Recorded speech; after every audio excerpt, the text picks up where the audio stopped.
Alors la spectrographie ou spectroscopie est une technique absolument fondamentale qui a vu le jour au XIXe siècle. Alors d'abord il a fallu attendre l'expérience de Newton lorsque dans les années 1660 il a décomposé pour la première fois la lumière blanche du soleil par un prisme et s'apercevoir que la lumière se décomposait en les couleurs de l'arc-en-ciel.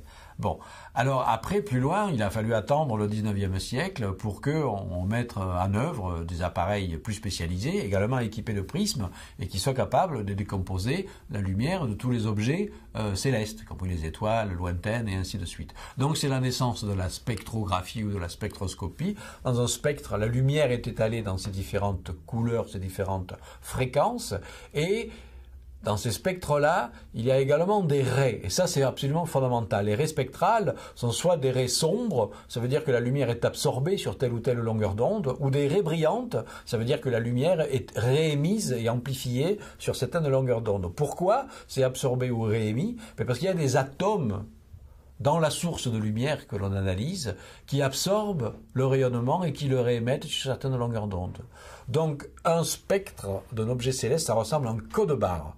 Vous avez l'étalement de la lumière et vous avez des raies noires ou claires à certaines positions. Et on a une véritable carte d'identité parce qu'aucun objet céleste n'a exactement la même composition chimique, la même intensité des raies, etc. Et donc c'est une véritable carte d'identité, une signature de l'objet céleste. En plus, la spectroscopie permet de mesurer les vitesses des objets par rapport à nous. Ça, c'est l'effet Doppler dont on a parlé. Quand le spectre entier est décalé soit vers les hautes fréquences ou vers les basses fréquences, vers le rouge ou vers le bleu, eh bien on sait que l'objet a tendance soit à se rapprocher de nous ou soit à s'éloigner de nous. Et c'est comme ça qu'on fait des mesures extrêmement précises aujourd'hui.